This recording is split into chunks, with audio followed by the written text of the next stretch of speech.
forecast of tsunami activity, and it's got specific times forecasted for specific areas due to the location of the quake and the epicenter. So here we go. In San Francisco, the forecasted time for the tsunami is at 12:10 p.m. Pacific, meaning in about an hour and 3 minutes from now, that is when we're at our greatest risk based on all the calculations from this particular quake, the 7.0 off the Humboldt County coast.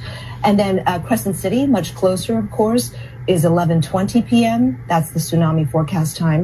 And Fort Bragg, closer still to the epicenter,